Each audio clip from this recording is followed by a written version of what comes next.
Hello everyone, আসসালামু আলাইকুম। এখন অক্টোবর থেকে নভেম্বর মাস চলছে। তো এখন আমাদের ফুলগুলো সাধারণত ডিম্বাকৃতি ধারণ করেছে বা গুটির মতন হয়ে গেছে।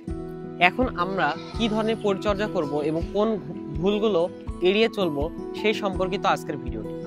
তো প্রথমে আমি পয়েন্ট অনুযায়ী কথা বলবো। প্রথম পয়েন্ট হচ্ছে খাবার। এখন যেহেতু গাছে সামান্য পরিমাণে ফুল রয়েছে এবং ফলের পরিমাণ বেশি হচ্ছে, সেক্ষেত্রে আমরা চাইলে এখন তরল খাবারটি ব্যবহার করতে পারি। ভারী খাবারটি ব্যবহার করতে হলে আমাদের আরও কিছু 10 দিন থেকে 15 দিন ওয়েট করতে হবে। তারপরে যদি আমরা ভারী খাবারটি ব্যবহার করি, তাহলে গাছ খুব সুন্দরভাবে তার ফলকে ধারণ করতে পারবে এবং ফলের মিষ্টতা বাড়বে।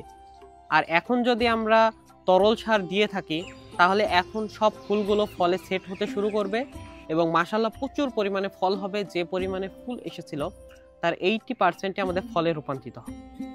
এবং সেই সাথে এখন আমরা কথা বলবো দ্বিতীয় পয়েন্ট হচ্ছে সেচ। এখন যদি আমরা গাছে প্রচুর পরিমাণে পানি দিতে থাকি, তাহলেও প্রচুর পরিমাণে কুশি বের হতে থাকবে এবং ফলগুলো দাঁড়াবে না।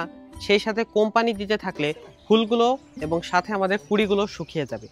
সেক্ষেত্রে এমনভাবে পানি দিতে হবে যাতে আমাদের ফলগুলো এবং ফুলগুলো দুটাই সম পরিমাণ থাকে।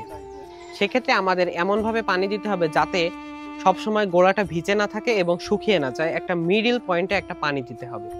এবং এবার আমরা কথা বলবো তৃতীয় পয়েন্টে, সেটা হচ্ছে কীটনাশক প্রয়োগ।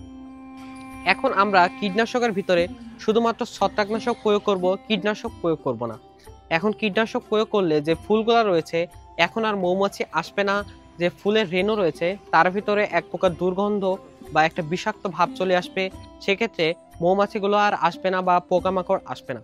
সেক্ষেত্রে আমরা শুধুমাত্র ছত্রাকনাশক ব্যবহার করব, তাহলে ইনশাল্লাহ আমাদের ফুলগুলো খুব সুন্দরভাবে বেড়ে উঠবে। তো ভিডিওটি আজকে এই পর্যন্তই। আসসালামু আলাইকুম।